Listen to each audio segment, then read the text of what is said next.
Welcome, welcome, fellow D&D explorers. So glad you could join us for another deep dive. Yeah, great to be back. Now, last week, we did a bit of a refresher on some foundational game rules. Today, we're taking that knowledge and diving headfirst into a real classic. Oh yeah, which one? TSR Module B6, The Veiled Society. Ah, B6. An interesting one. Yeah. Very different feel. Exactly. And our mission, if you will, for this deep dive is to really unpack this iconic Dungeons and Dragons adventure. We want to get into its unique design, the twisty plot and its legacy, how it still kind of resonates today. Especially with urban settings and faction play. It was pretty groundbreaking for its time. Totally. And hey, before we properly get lost in the dusty streets of Specularum, I just have to share this quick story. Right. From a game I ran last week. Hilarious. Oh, do tell. Always up for a good game story. Right. So my players, they thought they were just doing a simple trip to the market in this like gritty city setting. One of them, this rogue, thinks he's super clever, always decides this narrow alley is the perfect shortcut. Turns out it was basically the local pig farmer's unofficial waste disposal route. Oh, no. Oh, yes. He slips, naturally lands right in this trench of, let's just call it aromatic sludge. And there's this flock of geese just standing there looking so judgmental. It was perfect. Then, of course, two city guards wander around the corner, bored looking, but stern. Worst kind. Tell me about it. So our sludge-covered rogue tries to salvage some dignity, right? Stands up, dripping, and declares he's just appreciating the local flora and fauna. You did not. He absolutely did. The guards obviously thought he was taking the mickey. He ended up bribing them with nearly all his silver just to avoid, public shaming. Could have been worse. Could have been the city wolves. Honestly, the well might have been worse. It was just this glorious, stinky mess, and it just perfectly nails the vibe of the city we're diving into today. That kind of gritty, lively, slightly unhinged feel. That is actually a perfect entryway into Specularum. It really is. It highlights exactly what makes that setting so memorable. It's almost a character in itself. Right. It's not just background noise. Definitely not. And like you said, this isn't just any old dungeon crawl. This module from '84, it offers this really rich tapestry of urban intrigue, factional conflict. It was a real departure back then. It had layers, secrets. It really asked players to make choices in a way that felt new. Yeah, innovative is the word. We should also mention something for you listening. We're going deep today, room by room in parts. Let us know in the comments, okay? Is this level of detail good? Yeah. Too much? We really want to fine-tune these deep dives for you. Absolutely. We love the feedback. Helps us keep things interesting. Okay, so setting the stage. Specularum, where exactly are we? Right. We're in the capital city of the Grand Duchy of Karameikos. It's ruled by Duke Stefan Karameikos III. And it's not massive, right, by today's fantasy standards? No, not huge. About 5,000 residents, the module says. But it feels incredibly alive because it's so densely described. It's packed. The city itself is like a character. Exactly. And what really hits you about Specularum is the grit. Yeah. The realism. It's not often you see that level of, grime in older D&D settings. Go on, paint the picture. Okay, so imagine crowded, noisy, and frankly, unsanitary. A port city. Think medieval German cities, maybe Italian ones. Narrow streets, twisting around, mostly mud. Lovely. Running right down the middle. Oaken sewage trenches. Oh, charming. And the robe thought he had it bad. Right. And animals are just everywhere. Pigs, chickens, geese, goats, especially in the poorer areas, are just wandering the streets. Adds to the atmosphere, I guess. What about the buildings? Mostly pretty humble stuff. Dried clay brick or mud and wattle. Businesses usually on the ground floor, owners living upstairs. Standard medieval setup. And water, if you don't fancy the river. Public wells. Or, yeah, the river, if the tide's going out, maybe. It's a very visceral setting. You're meant to feel like you're there. You can almost smell it through the pages. And this environment obviously affects how people live, right? The social side. Hugely. Crime isn't some rare event. Gangs are common. They meet up near the city walls and the rougher parts of town late at night. It's just part of the city's fabric. This constant sense of unease, but also opportunity if you're, inclined that way. It really defines the feel of the place. And this detailed city setting, it's so important when you think about modern D&D. For 1984, this was revolutionary. How so? Well, we were still deep in the era of dungeon crawls, right? The Veiled Society offered a proper sandbox. Your choices mattered. Instantly, the world reacted. It wasn't just about getting loot from room 6. That sounds much more like 5e, actually, that emphasis on role-playing, interacting with the world, consequences. Exactly. It resonates strongly. Historically, modules like B6 were crucial. They started pushing D&D beyond just clearing out caves full of monsters. They introduced complex cities, real faction play. You had to navigate politics, social stuff, not just traps and fights. It was a sign D&D could be more than hack and slash. A very clear signal. Okay, so at the heart of this module, it's not just about surviving the dirty streets. There's this power struggle. That's the core of it. A really tense, intricate conflict between three big, influential families. This is what makes it stand out. The city becomes this living chessboard. Every move counts. These aren't just quest givers, then. They're proper factions. Fully fleshed out. Histories, motives, internal squabbles, the whole deal. It creates this complex web of intrigue. So first up, let's talk about the Radu family. Okay, the Radis. The patriarch is Anton Radu. He's 63, still sharp, and runs his family and their whole operation with, the module calls it, an iron but hidden hand. Very controlling, but from the shadows. Sounds ominous. Who's in his circle? There's his brother, Kartha, his sons, Weiss and Antonito, and then grandsons, Theotius, Emil, and Peter. A whole clan. And the big C. They are the secret leaders of the Veiled Society. Yeah. This underground group uses terror, crime, you name it, against their enemies. And the really chilling bit, most members of the society have no idea who's actually pulling the strings. Wow. That's properly clandestine, like a conspiracy within a conspiracy. Exactly. And their influence in Specularum is huge and strategic. They've got contacts everywhere in business, the markets. But their real power base is the waterfront and the wall district. Leading. Meaning they control shipbuilding, import, export, basically trade. Okay, that's major power. What's their ultimate goal? It's fascinating, actually. Very, almost modern in a way. They want to control the city's money-lending institutions. Get control of the banks, basically. Right, because if they control the loans, they think they can dictate terms to the Duke himself. Control the city's economy, control the city. It's less about conquest, more about economic domination, almost like a mafia strategy. Clever and ruthless. Okay, who's opposing them? The Torenescu family. The Torenescus, yeah. They used to be the big dogs, basically ran the city's day-to-day business, but their glory days are kind of fading. Why the decline? Mostly because their old leader, Christoph Torenescu, died. Now, his son, Alexander, is in charge. He's only 26. Young to be leading a major faction. Yeah, and there's a lot of internal fighting, especially between Alexander and his uncle Boris, who's apparently quite manipulative. So they've lost power, lost followers. Their main goal now is just to get back to where they were. But they're not completely out of the game. Not at all. They still have serious political clout. They have discrete control over the hill that's the noble district. So they've stumbled, but they haven't fallen. And they have allies too, right? They do. Lady Magda, who we'll see later. Yaros, who's on the Duke's Privy Council, so high-level connections. And this really colorful character, Lord Dimitros. Lord Dimitros. Self-styled Prince of Beggars. Okay, so alliances stretching from nobles right down to the street level. That shows how tangled things are. Exactly. It's all interconnected. Which brings us to the third family, the Vorloi. The Vorloi, they're the upstarts. That's how the others see them. And they openly refuse to play by the established political rules. Baron Vorloi runs this faction. He's a successful merchant prince. And he clashes with the Radu. Oh, yeah. He maintains his own merchant fleet, which is a direct challenge to the Radu control over trade. He's basically saying, I'm not playing your game. Does he side with the Torenescu then, against the Radu? Nope. He refuses to side with them just because they're nobility. His whole philosophy is basically, leave us alone, let us do our business.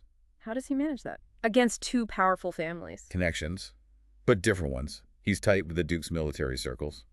The commander of the guard, Forrest, and Admiral Hiraskos were mentioned as allies.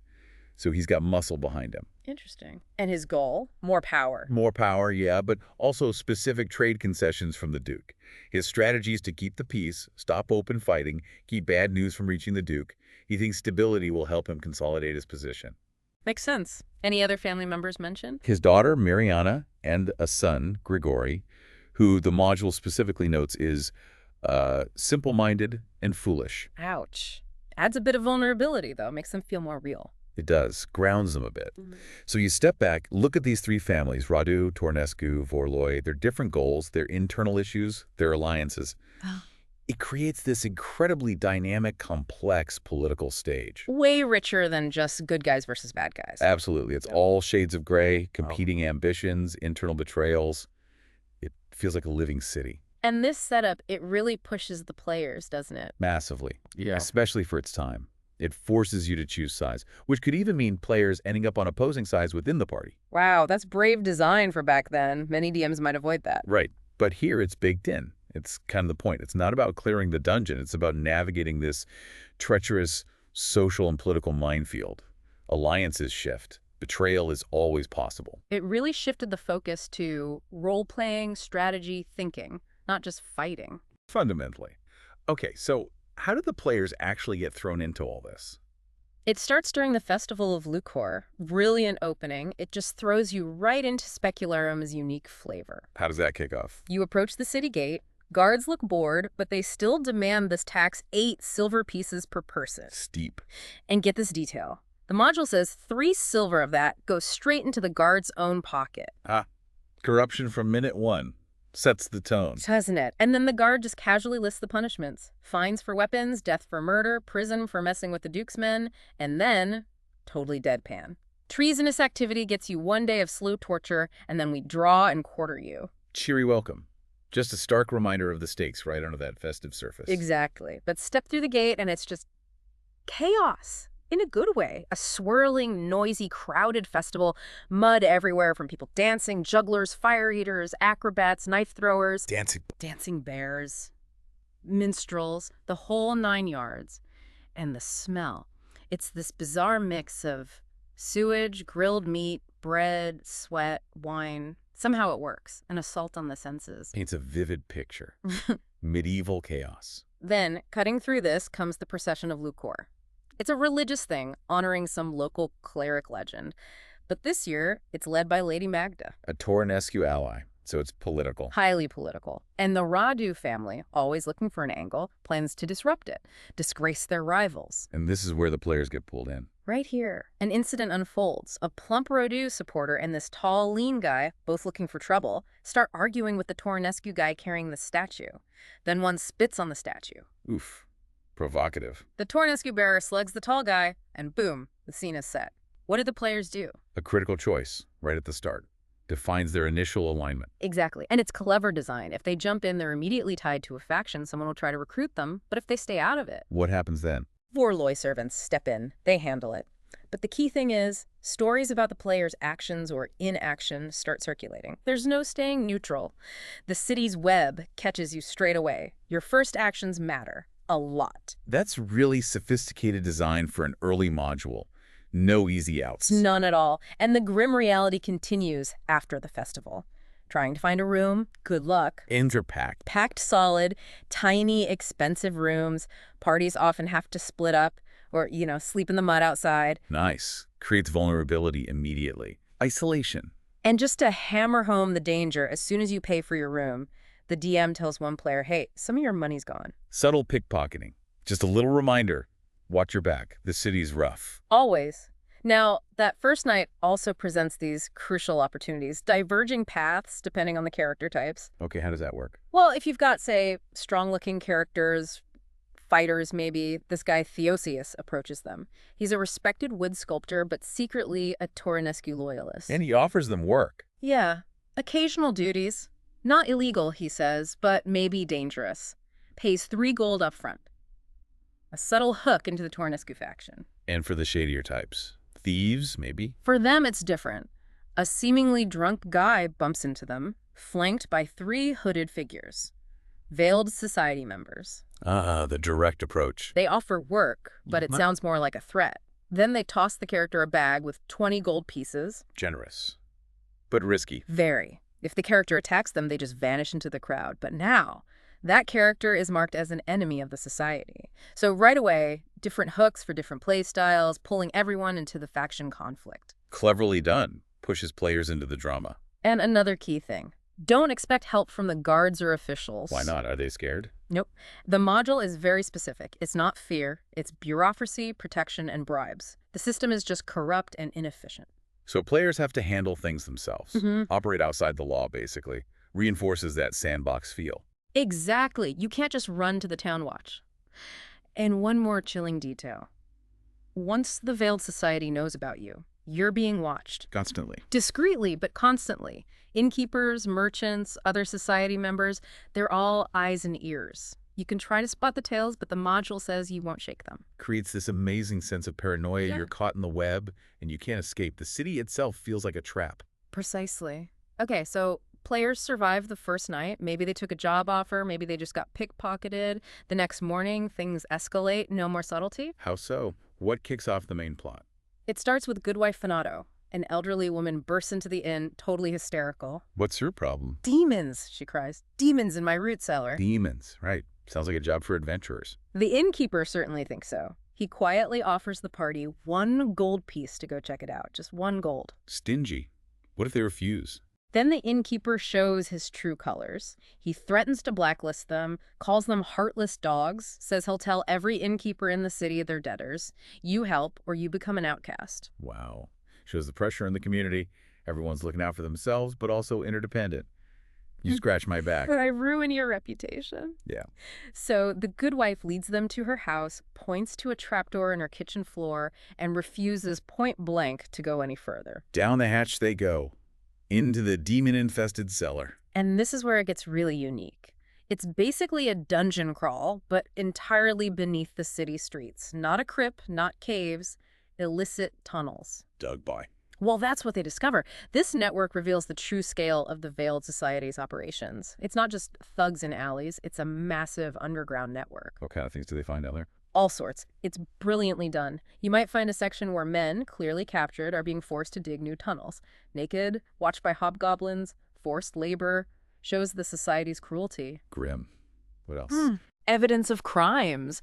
Maybe they stumble into another cellar where society members are frantically trying to bury a body, a recent murder victim.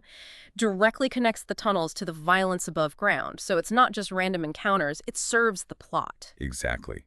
There are environmental hazards, too. Maybe a collapsed cistern floods the passage with stinking refuse.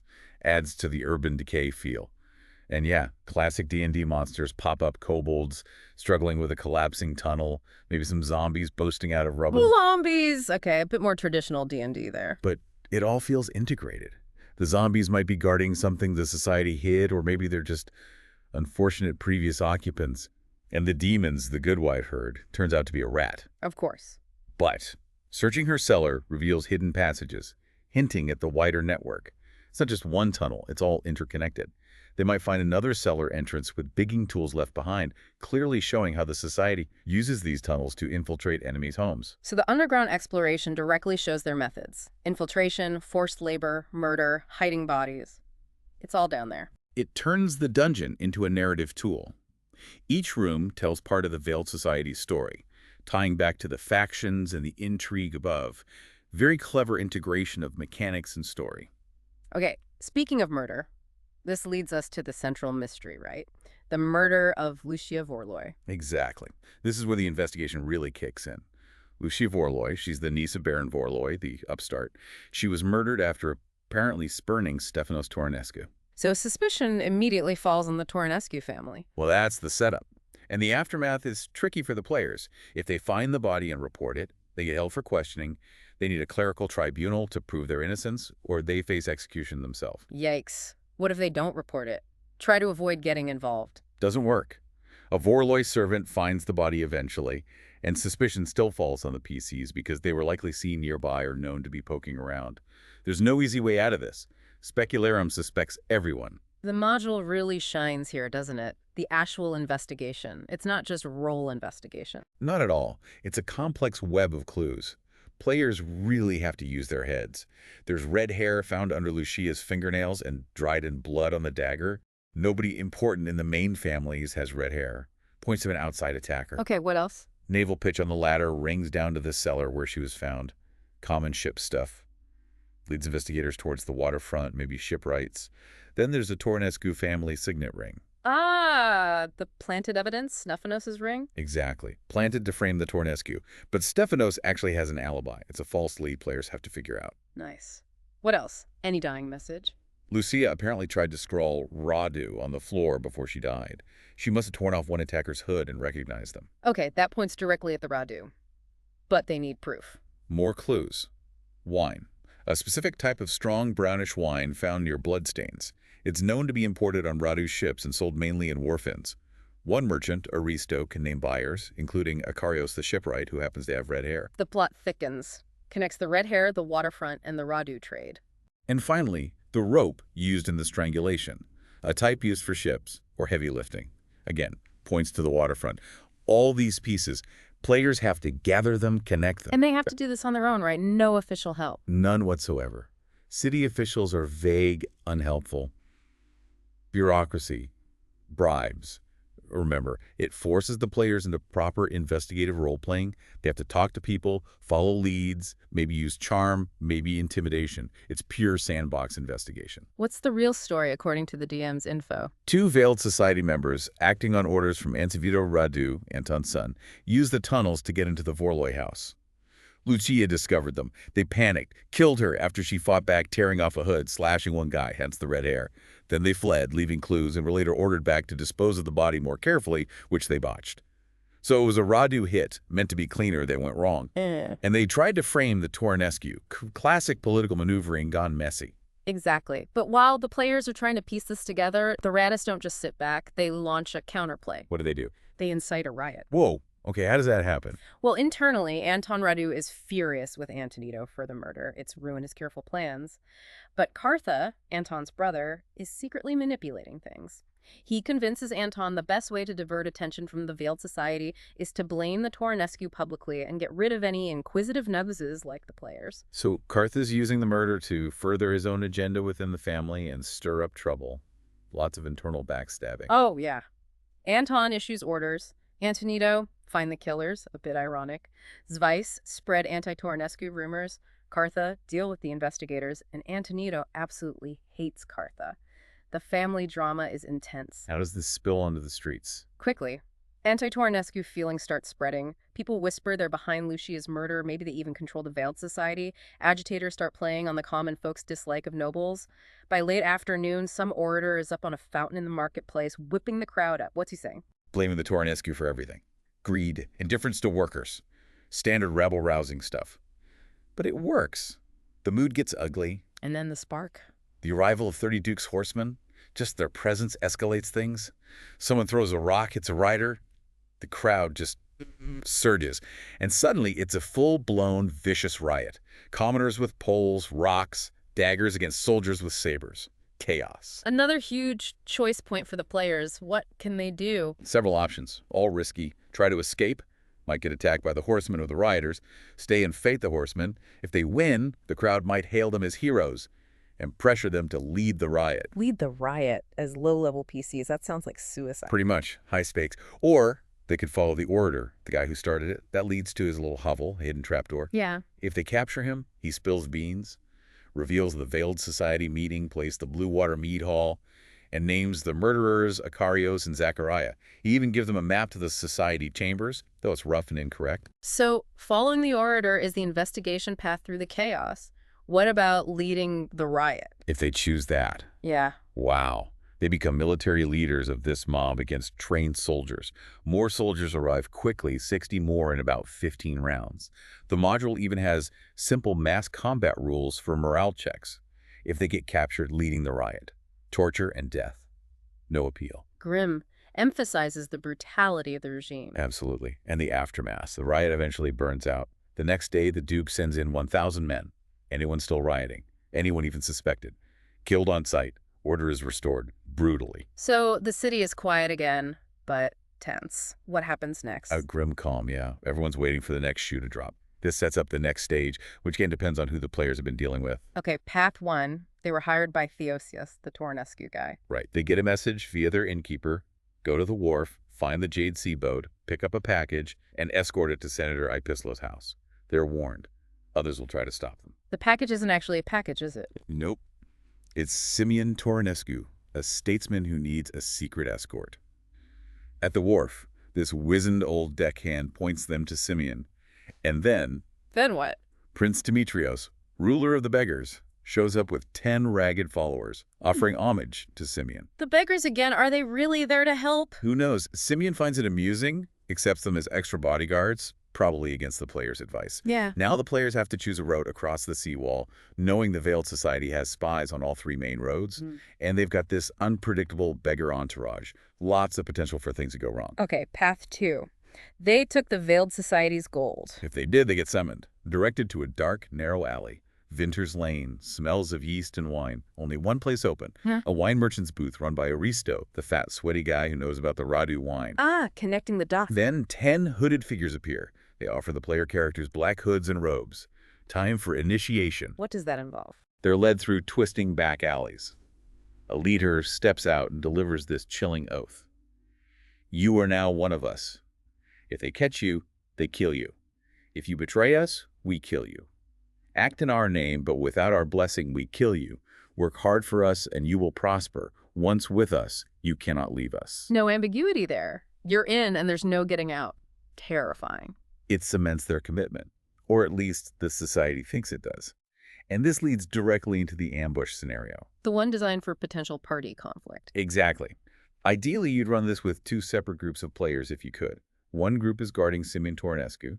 The other group is the Veiled Society ambushers. That's ambitious DMing. What are the Veiled Society players told? Their orders: capture or kill Simeon Torenescu. He must not be allowed to try to make peace among the factions. Avoid hurting others if possible, but Simeon is the target. And the confrontation? It happens when Simeon's group reaches the middle of the street. The Veiled Society attacks. Here's a nasty twist. The NPC beggars' weapon bindings are fake. They can act immediately. Any player characters who are bound need a round to free themselves. Instant disadvantage. Devious. What if a Veiled Society member gets caught? They might try a false confession, maybe claim they were hired by a red-haired man. One specific NPC, a cleric named Flaviar, who does have red hair, but isn't the killer, is set up to confess if captured. He'll claim the Torenescu hired him to kill Lucia and seize control of the society. More misdirection. This module loves its twists and betrayals. What are the outcomes? Depends on Simeon. If he survives, the bodyguard PCs get paid, well, 500 gold each. If he's killed or captured, the Veiled Society PCs get paid 200 gold each and promise more work. It really shows how choices directly impact rewards and future plot hooks. Branching paths again. Okay, so after the ambush, whether they were involved or just investigating, things head towards a final confrontation. The Chambers of the Veiled Ones. That's usually the climax, yeah. The Veiled Society, knowing the investigators are closing in, sets up their own ambush for the PCs. And remember, no help from the City Watch. They're busy trying to prevent another riot. You're on your own. How does the pursuit work? It's dynamic. The module uses chase mechanics, tracks distance between PCs and fleeing society members, chance to close the gap, but also obstacles that can slow the PCs down. Like what kind of obstacles? Starts maybe with a crossbowman firing from a side street, then fleeing, then maybe 3 bowmen ambush from a corner, fire once, vanish. A fleeing guy might pull down a market stall to block the path. Okay, standard chase stuff. Gets more interesting. You might run into a street clogged with people fleeing another potential riot, nearby movement halved. Yeah. Then maybe the fleeing guys push a heavy fishmonger's cart down a hill right at the PCs. A runaway fish cart. Love it. What if they don't stop it? Rolls into the crowd, injures people, adds chaos and consequence. The chase often ends in a dead-end alley by a huge, half-naked mute man. A third-level fighter who protects the secret entrance. Fights to the death. Absolute loyalty. Intense. How do they find the entrance if they don't catch anyone? If NPCs are captured during the chase, they might talk. If everyone gets away or is killed, there might be a message on one body directing the PCs to the Blue Water Meat Hall. Ah, the meat hall again. The gateway. Right. Describe it as lively, noisy, sailors, music, drinking. Seems normal. A perfect cover. But Akarios, the shipwright, is here. The red-haired killer. The very same. If the PCs approach him, recognizing him maybe, he bolts for a curtained doorway, favoring his injured right arm the injury Lucia gave him. A key visual clue if they catch him. He'll bluff at first, but under pressure, he cracks. Confesses the Veiled Society ordered Lucia's murder, describes the secret entrance from the meat hall into their chambers. He's the key to getting inside. Okay, so they're in. What's the lair like? Cleverly designed for secrecy. Just beyond the curtain, 2 guys playing dice guard a hallway. One's a cleric who casts silence if trouble starts. The other's a fighter with a potion of invisibility, trying to stop PCs finding the real secret passage. Layers of deception. Then there's a robing chamber. Small room, red robes, black hoods. It has interlocking doors, only one can be open at a time. Keeps identity secret even inside, and slows down intruders. Brilliant touch. Wow. Smart layout. What's deeper in? Tunnels branch. One path might lead to a dead end with a dangerous siren flower plant. Big monster plant that attacks and closes the passage behind you. Guards a small treasure, like 500 gold and a potion. A classic D&D trap, but serves as a potential diversion. The other path leads To the meeting chamber, the heart of the conspiracy. Describe the scene. This is the big reveal, right? Big time. Large room, gloomy lighting, 20 figures in hoods and robes. At the head, a masked man in fancy red and gold robes. His voice booms out, hollow, echoing. Who is it? It's Antonito Radu, though the players don't know that yet. And the scene is pure drama. He's talking about their time coming, controlling the city. Then he points to when the robed figure shouts, "He will suffer for disobeying our orders. The woman should not have been killed." Accusing one of his own men for Lucia's murder. Exactly. It's the other murderer, the one who wasn't Akarios. The other masked men immediately attack the accused. He screams. They kill him right there. Brutal internal justice. Lawful PCs witness this, but the module says no alignment penalty for just watching. What happens to the leader, Antonito? If the PCs aren't laser-focused on him, he slips behind a big bronze gong and vanishes through another secret exit. If they do manage to capture him, he immediately tries to blame everything on his brother's vice. Typical Radu backstabbing. And the other members? They scatter. Half go back through the meat hole passage, half use the secret entrance from the dead-end alley guarded by the mute fighter. Chaos and dispersal. Is that mute fighter still around? If he wasn't defeated in the alley chase, he's guarding the connecting passage here. Still mute, still loyal, attacks anyone he doesn't recognize. A persistent threat. Okay, what else is down here? Any prisoners? Yes, critically important. A dark, foul cell. Chained up inside, tortured, barely conscious, is Astashish, Nizgastash. a member of the Duke's own Elven Guard. He's been captured and interrogated by the Society. If the players rescue him, he's the key witness. What does he know? Everything. He knows Akarios killed Lucia. He knows the Veiled Society ordered it. He knows the Radu family is involved. He knows they deliberately incited the riots. If he gets to the Duke, the Radu faction is finished. Toast. Massive payoff for rescuing him. Does he become an ally? If rescued, yeah. The module suggests he becomes a loyal, wise NPC helper for future adventures. A lasting reward for the player's actions. Fantastic. Is there one final confrontation? Oh, yes. The secret chamber. Brightly lit with candles. A stark contrast. On the floor lies Anton Radu. Dead. The patriarch. Killed. By whom? Standing over him is Kartha Radu, Anton's brother, the manipulator holding a bloody sword. And he's got the sword pointed at his Vice Radu's chest. Whoa. Family implosion. What does Weiss do? Screams for help. Accuses Kartha, "He slew our father." Total chaos. So Kartha killed Anton and was about to kill Weiss. Looks that way. Kartha, a tough 6th-level fighter, will try to kill the PCs and escape. Fights to the death if cornered. Swice, only 3rd-level fighter, will actually help the PCs fight Kartha. Desperate times. What if Weiss survived? He thanks the PCs profusely.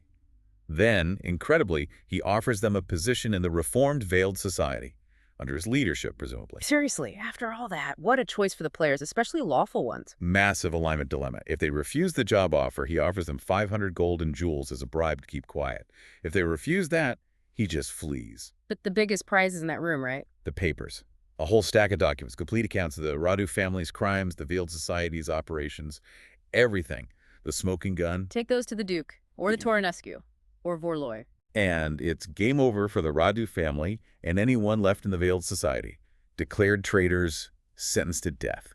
It's the ultimate way to resolve the main plotline. Expose the whole conspiracy. What a climax. Internal betrayal, murder, crucial evidence. It really delivered. It absolutely does. It pulls together all the threads of investigation and faction conflict into this incredibly dramatic final sequence. Okay, let's take a breath. We've gone through the gritty streets, the deadly politics, the hidden tunnels, the riots, the betrayals. What have we really uncovered in this deep dive into the Veiled Society? Well, we've seen this incredibly intricate political landscape in Specularum. 3 distinct factions, all with their own goals and flaws. We've seen these really detailed mechanics for urban adventure stuff that felt way ahead of its time in '84. Yeah, the focus on investigation, social navigation, the consequences. It wasn't just about killing monsters. Exactly. The multi-layered plot, driven by this factional conflict, and how player choices constantly shape the narrative. That's the core of it. And it still feels relevant today, doesn't it? Thinking about modern D&D. Totally relevant. Themes like urban intrigue, political manipulation, player agency, they're timeless. You could run the core ideas of the Veiled Society in a 5e campaign tomorrow with minimal rules changes. The story works. It really did lay the groundwork for richer, more narrative D&D, moving beyond just the dungeon crawl, showing that the city itself could be the adventure. And the danger isn't always a dragon. Sometimes it's a whisper campaign, a planted clue, a corrupt official. Or a runaway fish cart. Or a runaway fish cart. Can't Yeah. forget that. And speaking of bringing the city to life, remember those paper cutout buildings? Oh, yeah. The module came with sheets to make little 3D buildings. It did. A really innovative attempt at physical immersion back then. Trying to get that 3D feel at the table. You can see the line from that to the amazing terrain DMs build today, or even virtual tabletops. It was about making the city tangible. Very cool piece of history. So, wrapping up, what's the final thought we'd leave people with? I think it's that this module B6, it's just a tiny snapshot of life in Specularum. Even if the players expose the Radu, the city's politics aren't over. Far from it. New players will rise, old grudges remain. Exactly. As characters level up, gain influence, they can get drawn even deeper into the city's affairs, the Duke's court.